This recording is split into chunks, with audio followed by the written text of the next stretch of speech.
The operators who moved fastest this year shared a subtle habit we surface. Catch that pattern, and you'll audit your own roadmap differently. Welcome back to AI on AI, where we turn whiteboard breakthroughs into boardroom decisions. Today, we're unpacking GeoEvolve, a multi-agent LLM system that doesn't just write geospatial code. It discovers better geospatial algorithms by fusing evolutionary search with domain knowledge. Think of it as a research lab that never sleeps, with an outer conductor orchestrating an inner orchestra of code mutations, evaluations, and crucially, geography-aware retrieval to keep the music on key. From a strategy seat, the hook is simple. GeoEvolve cut interpolation error by low double digits to past 20% and sharpened uncertainty estimates by about 17%. But the deeper story is compounding capability. Codifying decades of geostatistics into an agent loop turns a tribal craft into an iterative asset, so leaders can plan for reliability, not just hope for it. Architecturally, picture two loops. The inner loop is an evolutionary code engine doing mutation selection on executable fragments, parameters, operators, structure. The outer loop is an agentic controller that tracks global elites so we never regress, diagnoses failure modes via an LLM code analyzer, and then queries a geospatial RAG module to inject theory from spatial autocorrelation to Kriging variogram families. That knowledge directs the next generation of code. So we're not just sampling the space, we're biasing it with geography.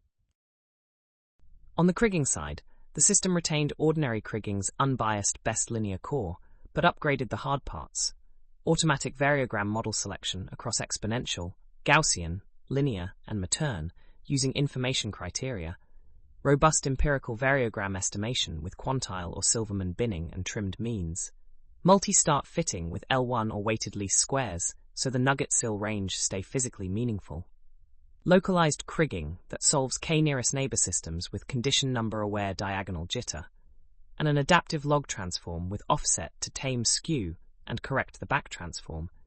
Each step memorializes what geostatisticians do by hand.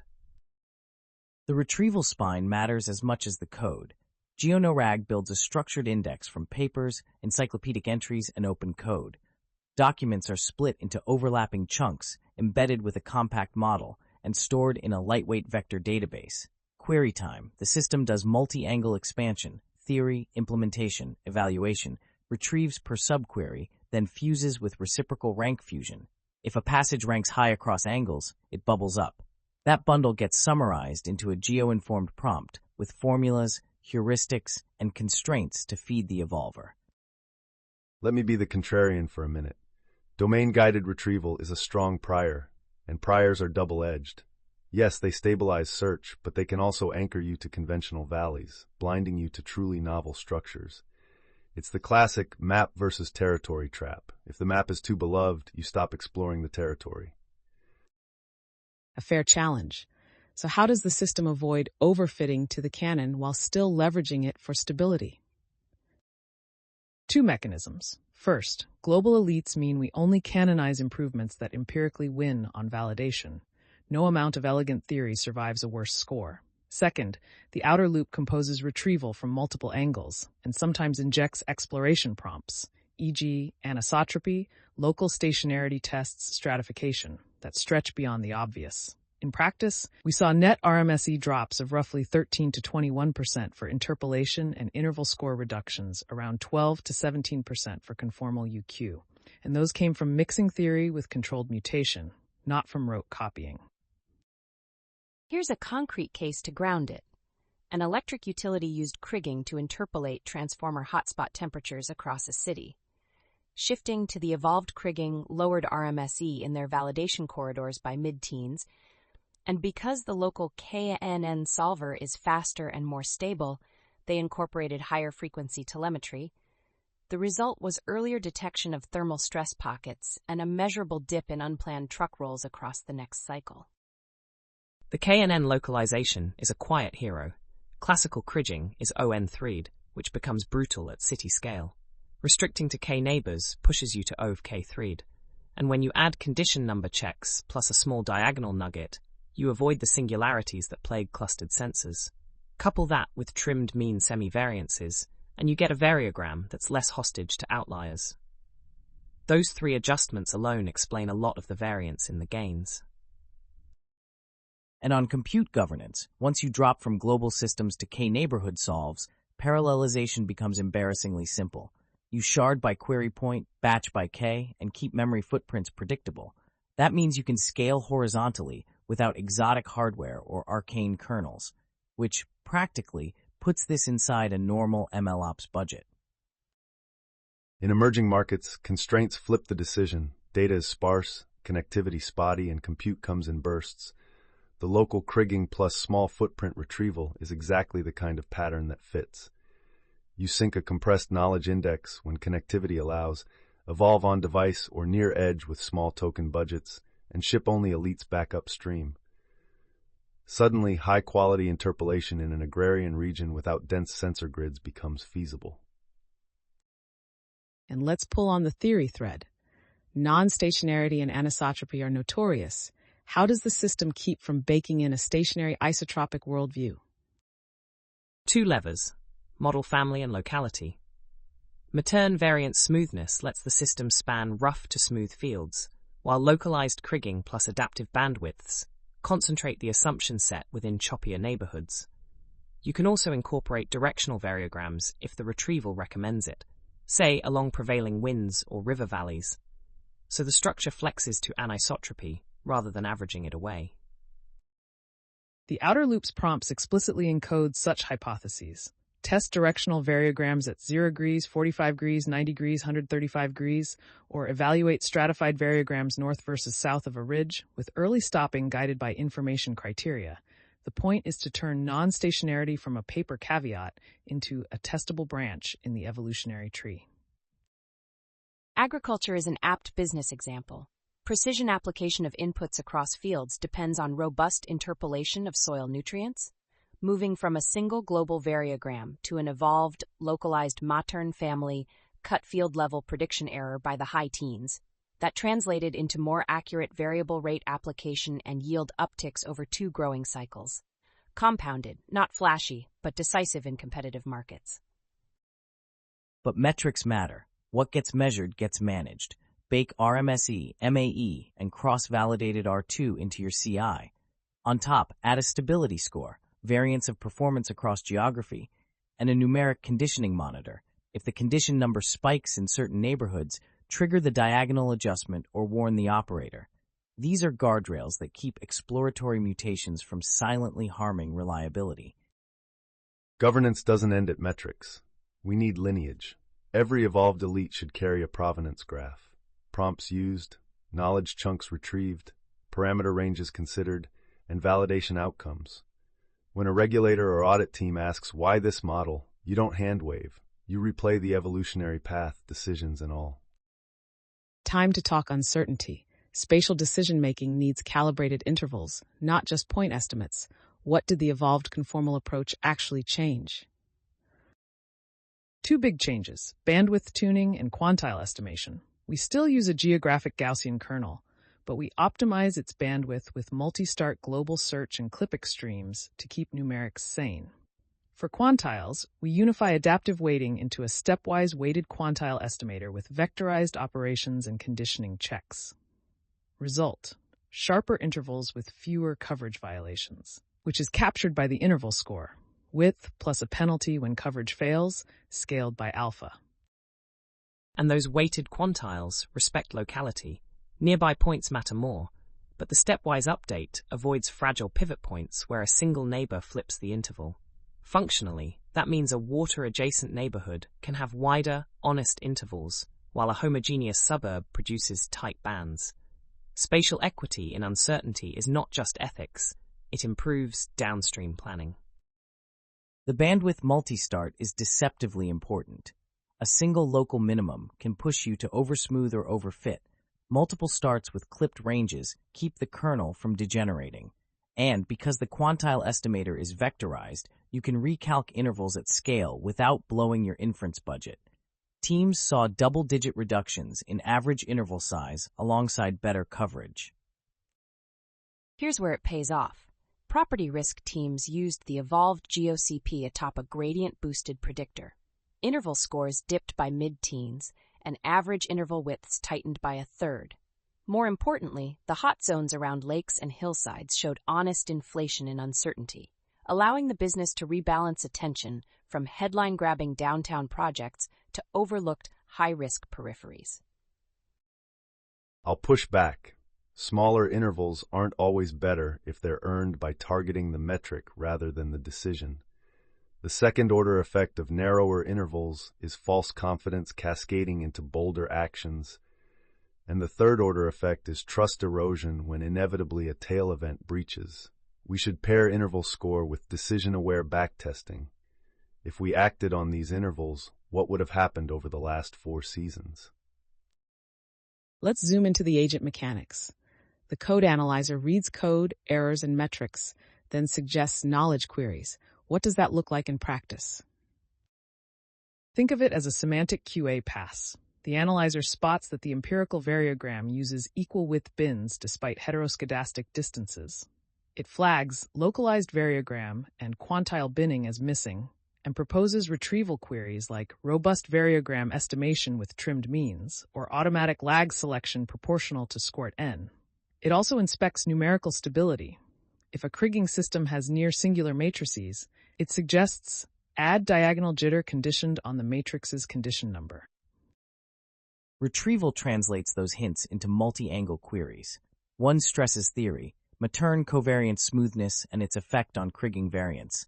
One focuses on implementation, weighted least squares for variogram fitting with bin weights.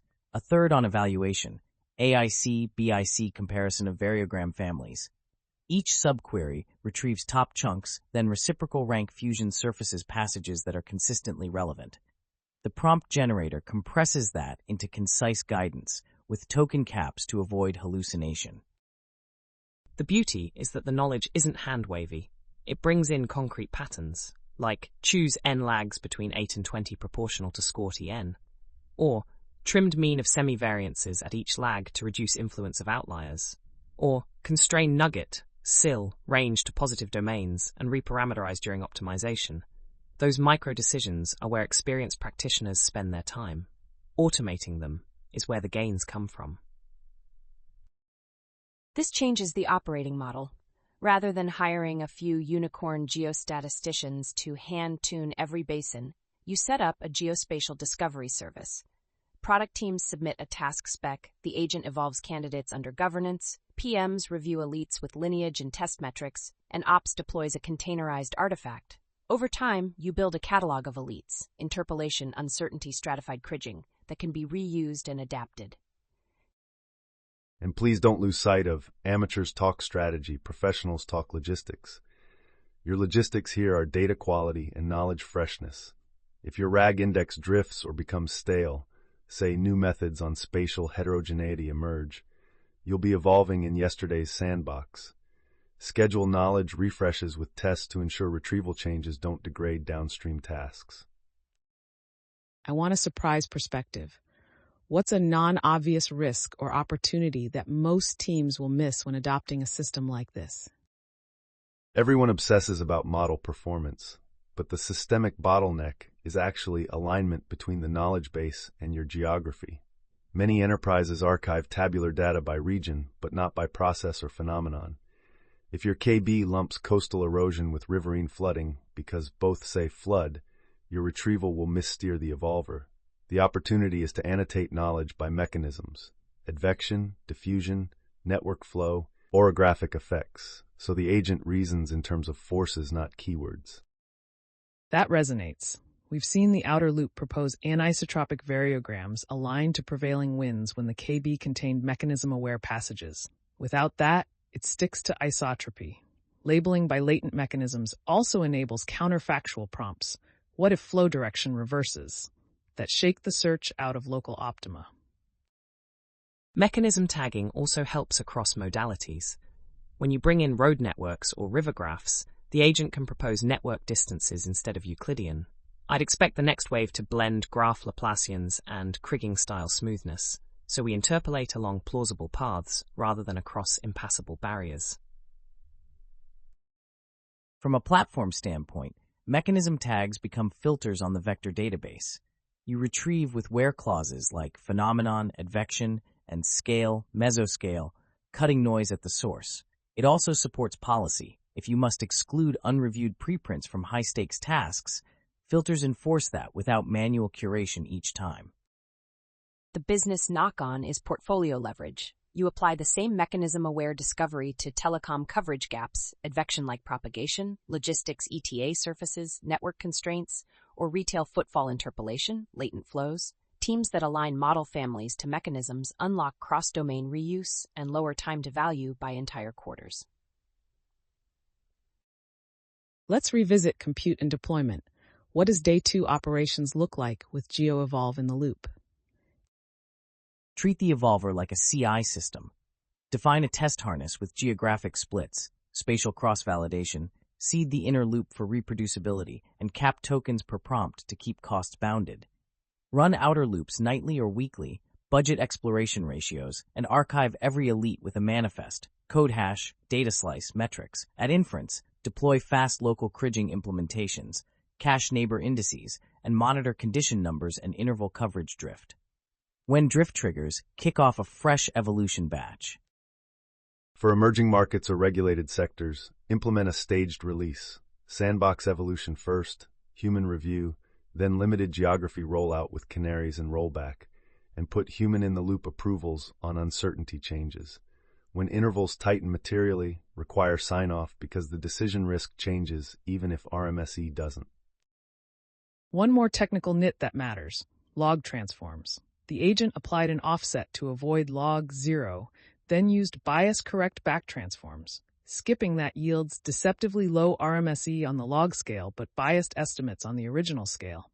The analyzer catches the mismatch and prompts for the correction, which in some datasets delivered a sizable slice of the gain. And numerical hygiene isn't optional. Monitor the kriging system's condition number. If it breaches a threshold, add a diagonal nugget and flag the spatial cluster. You can even feed that back to data collection. If a region is overly sampled in a tiny area, recommend new stations elsewhere. Algorithm discovery nudges sensor strategy. That feedback loop enabled a mining company to rebalance sampling campaigns. With evolved kriging showing overconfident pockets due to dense clusters, they redistributed samples, and over 2 seasons saw interpolation errors shrink by high teens while reducing time to decision. Same budget, smarter allocation. What about the knowledge pipeline itself? Any tips to keep retrieval precise without hand-holding? 3 practices. First, chunk by semantics, not page breaks. 300-word windows with overlap, keep definitions with examples. Second, multi-angle query expansion. Third, reciprocal rank fusion to counter brittleness of single query retrieval. Then clamp prompt size. Signal beats verbosity. The best prompt is often a crisp recipe. Try matter nin in 0.5, 1.5. L1 fit with bin weights proportional to counts. N lags score N capped at 20. Jitter if cond A neo. Threshold. Also implement an abstain path. If retrieval confidence falls below a threshold, don't fabricate a geoprompt. Simply nudge exploration with general heuristics. Strong opinions, weakly held, is healthy for humans and agents alike. On scaling beyond the paper's scope, you can extend the index to spatiotemporal models and PDE-informed priors. The same outer loop controller can ask for mechanistic constraints like mass conservation or storage terms, and the code evolver can incorporate those into objective penalized losses. That's how you blend physics and data without overfitting either. And don't forget spatial heterogeneity beyond Euclidean space. Coastal shelf breaks, mountain ridges, street canyons. Local coordinate transforms or barrier kriging can be proposed by the agent when the KB includes those tricks. Again, mechanism tags make the difference. To close with a playbook for leaders, start with one high-value surface. Load, risk, yield. Instrument a test harness, run the evolver under governance for 2 sprints, and commit to adopting elites that beat your incumbent by a pre-agreed margin. Parallel track uncertainty, no deployment without calibrated intervals, then widen scope to adjacent use cases and exploit mechanism reuse. The gains compound. And keep a cultural guardrail. Celebrate when the agent proves you wrong. All models are wrong, but some are useful. The point is to institutionalize being corrected cheaply and quickly. Central teams that reward that behavior scale this capability faster than those that cling to hand-tuned prestige models. Final lightning round. One wish for the next iteration. Active learning in the outer loop. Have the agent propose where to sample next to collapse posterior uncertainty fastest, closing the loop between modeling and sensing. Built-in anisotropy detection with automated directional semi-variograms and rotation estimation. Let the agent not just fit anisotropy, but diagnose it. Mechanism-aware retrieval as a first-class index key, plus streaming updates to the KB with regression tests, so knowledge freshness doesn't break reproducibility. Decision-aware metrics penalize bad actions, not just bad predictions. If evolved models can reason about consequence, we align the system with the business. That's a wrap. GeoEvolve isn't just better code generation, it's knowledge-guided evolution for geography, where performance rises because reasoning deepens. For execs, think of it as turning geospatial modeling into a compounding capability. For technologists, it's a new kind of CI that tests hypotheses, not just code. And for both, the future is mechanism-aware and decision-aligned.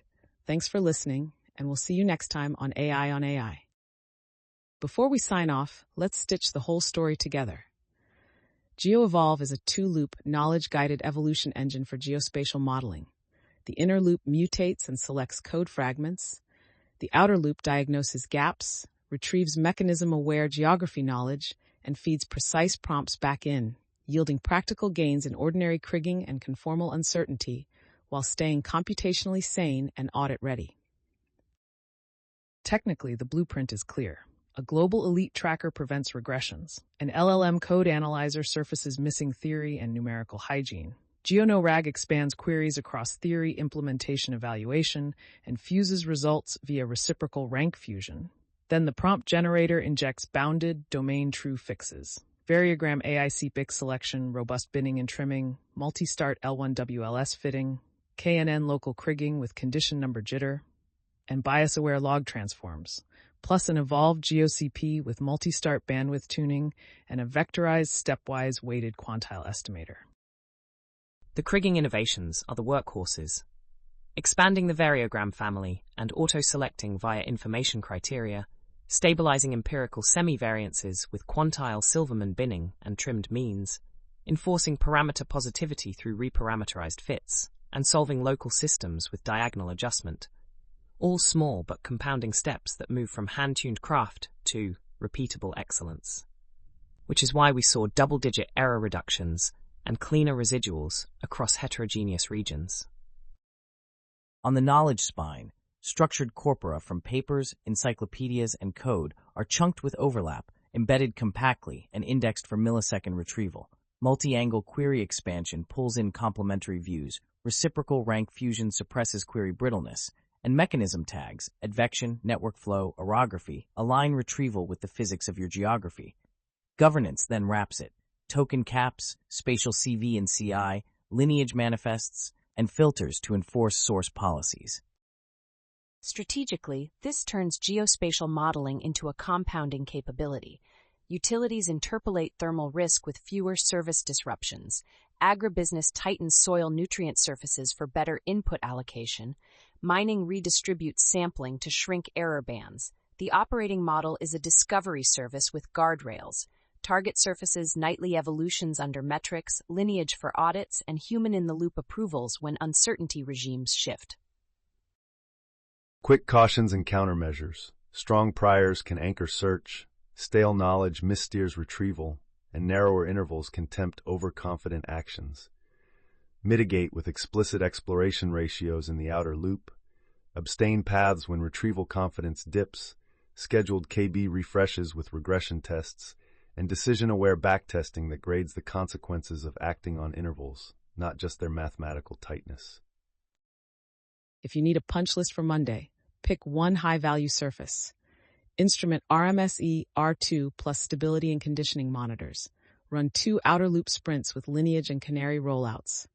Adopt elites that beat incumbents by your pre-agreed margin. mechanize uncertainty with Evolve GeoCP and sign-offs, and start annotating your KB by mechanisms. The quote applies here. Plans are worthless, but planning is everything, and GeoEvolve is planning encoded in code. That's our end-to-end, knowledge-guided evolution that converts geospatial wisdom into repeatable wins, technically rigorous and strategically compounding. Thanks for joining us, and keep evolving with purpose.